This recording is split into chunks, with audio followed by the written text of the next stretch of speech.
스가랴 10장 1절부터 12절 말씀입니다. 너희는 봄철에 비를 내려달라고 주님께 빌어라. 비구름을 일게 하시는 분은 주님이시다. 주님께서 사람들에게 소나기를 주시며 각 사람에게 밭에 채소를 주신다. 드라빔 우상은 헛소리나 하고 점쟁이는 거짓 환상을 본다. 그들은 꾸며낸 꿈 이야기를 하며 헛된 말로 위로하니 백성은 양떼같이 방황하며 목자가 없으므로 고통을 당한다. 나의 분노가 목자들에게 불처럼 타오른다. 내가 지도자들을 벌하겠다. 만군의 주님께서 그의 양무리인 유다 백성을 돌보시고 전쟁터를 달리는 날랜 말같이 만드실 것이다. 유다에서 모퉁이 돌과 같은 사람이 나오고 그에게서 장막 기둥과 같은 사람이 나온다. 그에게서 전투용 활 같은 사람이 나오고 그에게서 온갖 통치자가 나온다. 그들은 모두 용사와 같이 전쟁할 때에 진흙탕 길에서 원수를 밟으면서 나아가는 사람들이다. 주님께서 그들과 함께 계시니 원수의 기마대를 부끄럽게 할 것이다. 내가 유다 족속을 강하게 하고 요셉 족속을 구원하겠다. 내가 그들을 불쌍히 여기고 그들을 모두 고향으로 돌아오게 할 것이니 나에게 버림받은 적이 없는 사람들같이 될 것이다. 나는 주 그들의 하나님이다. 그들이 기도를 할 때마다 응답하겠다. 에브라임 사람들은 용사같이 되며 그들의 마음은 포도주를 마신 듯이 기쁠 것이다. 그들의 아들 딸들도 구원을 보고 기뻐할 것이며 나 주가 한 일을 본 그들의 마음이 즐거울 것이다. 내가 휘파람을 불어서 그들을 모으겠다. 내가 이미 그들을 구원하였으니 그들이 옛날처럼 다시 번성할 것이다. 내가 그들을 씨를 뿌리듯이 여러 백성들 가운데 흩어버려도 그들은 멀리서도 나를 기억할 것이며 아들, 딸과 함께 살아있다가 돌아오게 될 것이다. 내가 그들을 이집트 땅에서 돌아오게 하고 아시리아에서도 돌아오게 하겠다. 내가 그들을 길르앗 땅과 레바논으로 데려올 것이니 그 땅이 살기에 비좁을 것이다.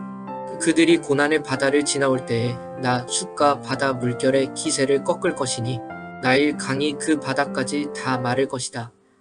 아시리아의 교만이 꺾일 것이며 이집트의 왕권도 사라질 것이다. 내 백성이 나 주를 힘입어서 강해지도록 하겠다.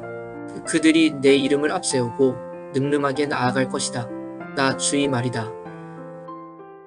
본문은 백성에게 봄비를 주시는 분은 오직 하나님이시니까 하나님께 그것을 구하라는 명령으로 시작합니다. 하나님께서 약속의 땅으로 주셨던 가나안 땅, 팔레스타인 땅은요, 사실 풍요로운 땅은 아니에요. 이게 무슨 말이냐? 젖과 꿀이 흐르는 땅인데 이집트의 삼각주 지역이나 그렇게 좀 농사로 유명한 지역들처럼 주변에 강이 흐르고 비가 조금 오지 않아도 버틸 수 있는 그런 땅은 아니기 때문에 그래요.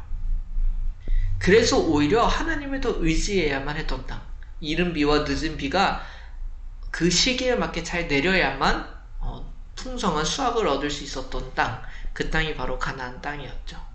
이때까지 사람들은 하나님이 아니라 다른 신들을 그때그때 구해왔었던 거예요.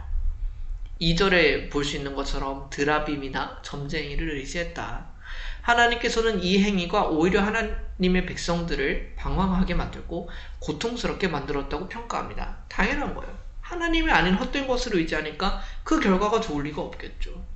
능력이 없는 우상에 불과한 것들에게 피를 구하는 것은 당연히 그 기대하던 결과를 경험하지 못하게 만들었을 거고 오히려 그들의 상황을 더 악화시켰을 겁니다. 하나님께서는 지금 이런 상황에 개입하셔서 회복시키실 것을 약속하십니다. 그래서 하나님은 첫 번째로 이 백성들을 그렇게 인도했던 악한 지도자들을 벌하시겠다고 선언하세요. 그들은 백성들을 잘못된 길로 이끌었고 하나님이 아닌 다른 것을 따르게 만들었기 때문에 그래요. 그와는 대조적으로 하나님께서는 그의 백성을 이제 본인이 돌보실 거라고 말씀하십니다. 전쟁터를 달리는 말과 같이 유다를 강하게 일으키실 것이다. 그리고 그 유다로부터 새로운 지도자가 나오게 될 것이라고 말씀하십니다. 그러니까 하나님이 말씀하시는 건 뭐예요? 지금 있는 악한 지도자들은 하나님께서 처벌하시고 하나님의 뜻을 올바르게 행할 새로운 지도자를 유다 족속에서 나게 하실 것이다 라고 선언하신 거예요. 본문에 등장하는 모퉁이돌, 장막 기둥, 말뚝, 전투용 활, 이런 모든 용어들은 다 지도력을 뜻하는 단어들이에요. 하나님은 유다족 속에 나타날 지도자를 통하여 이 일을 하실 것이다. 하나님께서 그의 백성을 회복시키는 게 더 직접적으로 언급되기 시작합니다. 유다족 속과 요셉족 속 이렇게 분리가 되는데, 이거는 남유다를 대표하는 유다 지파, 북이스라엘을 대표하는 요셉 지파, 이렇게 대표성을 띠는 단어들이에요. 그러니까 결국 모두를 언급하는 건데, 특별히 남유다 북이스라엘 모두를 언급하는 표현입니다. 그러니까 하나님께서는 갈라졌던 이스라엘 백성들을 다시 하나로 모을 계획을 가지신 것 같아요. 하나님께서는 그들을 이제 불쌍히 여기시고 버림받은 적이 없었던 사람들과 같이 만들 것이라고 약속하십니다. 그러니까 그들을 제가 용서받게 될 것이고, 다시 예전처럼 하나님과 그의 백성의 관계로 완전히 회복될 것이다 라고 말씀하시는 겁니다. 그런데 이 본문을 자세히 읽어보면 마치 이집트에서 탈출하던 때를 그리는 듯한 표현이 자주 등장합니다. 그와 같은 일을 하실 거거든요. 그리고 이스라엘 백성들은 이를 통하여 하나님께서 앞으로 하시려는 일이 무엇인지 제대로 이해하게 됐을 거예요. 왜? 그들은 역사 속에서 출애굽에 대해서 너무 잘 알고 있으니까요. 하나님께서 흩어진 백성들을 모으실 겁니다. 그리고 그들을 구속하실 거예요. 흩어졌던 모든 나라로부터 그의 백성을 다 귀환시키시고 해방시키실 거예요. 홍해를 건넜던 것처럼 이들이 겪는 고난의 바다라고 표현하죠. 이 고난의 바다 속을 걸어갈 때 하나님께서는 친히 그들을 보호하시고 바다가 그들을 삼키지 못하도록, 주변에 나타나는 고난과 아픔들이 그들을 덮치지 못하도록 막아주실 것이다. 그래서 길르앗과 레바논 땅이라는 그들이 거하는 초소가 좁을 정도로 번성하고 풍요롭게 될 것이다 라고 말씀을 하시는 겁니다. 스가랴의 예언은 그 당시에만 의미를 가지진 않아요. 그러니까 궁극적인 성취를 바라보게 합니다. 본문 속에서 나타나는 모든 일들은 그 앞장 스가랴서 9장 9절과 10절에 나타나는 나귀를 타고 오시는 메시아를 배경으로 봐야 해요. 유다 족속에서 메시아가 날 겁니다. 본문 속의 일을 그 왕이 이루실 거예요. 거짓 목자들은 심판받고 흩어진 그의 백성들을 다시 모으실 분이 등장합니다. 유대인만이 아니라 이방인들도 모으셔서 한 민족이 되게 하실 분이 등장하실 거래요. 누군지 알겠죠? 그분이 바로 예수 그리스도이십니다. 본문 속에 등장하는 하나님께서 세우실 왕은 그래서 우리도 기대하는 메시아예요. 우리는 농사를 짓지 않으니까 본문과 상관이 없나요? 그렇지 않습니다. 그와 같이 우리의 삶을 풍요롭게 하고 부족함 없이 하는 분도 하나님이시다. 다른 어떤 것을 의지하는 게 아니라고요. 우리는 여전히 세상에서 고통당할 때가 있고 고난으로 힘들어할 때가 있죠. 죄에서 벗어날 수 없어 고통스럽고 고민에 빠질 때도 있습니다. 여전히 세상살이에 중독되어 그 이상의 의미와 가치를 바라보지 못할 때도 많죠. 그러나 이제 하나님께서 마치 이집트에서 탈출할 때 홍해를 가르시던 것처럼 우리를 위해서 그 갈 길을 여실 것이다.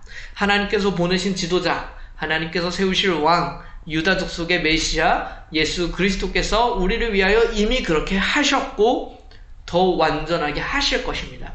그분은 그래서 우리의 종교적 지도자만 되지 않으세요. 우리의 삶을 의지할 수도 있고 맡길 수도 있는 분이 되십니다. 오늘 본문은 하나님께서 거짓 목자들을 심판하시고 그의 백성을 회복시키는 모습을 보여줍니다. 하나님께서는 절대 자기 백성을 버리지 않으세요.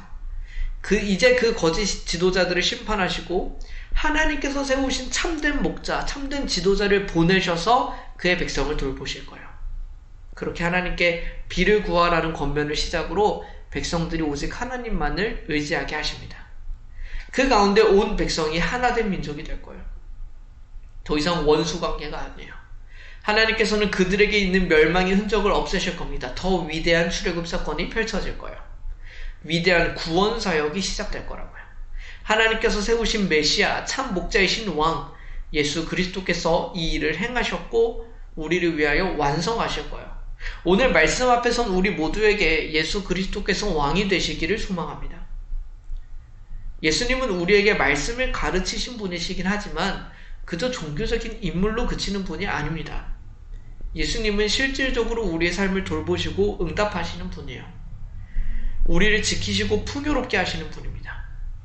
종교생활 따로, 우리의 실질적인 삶을 따로 살아가는 우리의 모습이 아니라 예수님은 믿지만 세상살이는 또 다른 것을 의지하는 모습이 아니라 모든 것을 예수님께 의지하고 기도하고 맡기며 살아가는 우리가 되기를 소망합니다. 잠시 함께 기도하겠습니다. 우리를 돌보시는 하나님 아버지, 우리는 하나님을 믿지 아니하고 돈과 같이 다른 가치를 의지합니다. 그래야만 우리가 삶을 더 잘 살 수 있다고 생각합니다. 헛된 우상 숭배를 우리에게서 제거하여 주십시오. 오직 하나님만을 믿고 의지하는 믿음을 우리에게 허락하여 주십시오. 주님께서는 우리의 종교성만을 책임지시는 분이 아니라 우리의 인생 전체를 책임지시는 분이심을 고백합니다. 신앙생활과 세상살이가 분리된 삶이 아니라 모든 것을 예수 그리스도의 인도하심 안에서 살아갈 수 있는 우리가 되게 하여 주십시오. 주 안에서 우리의 평안하고 풍요로운 삶을 누릴 수 있기를 소망하며 예수 그리스도의 이름으로 기도드립니다. 아멘.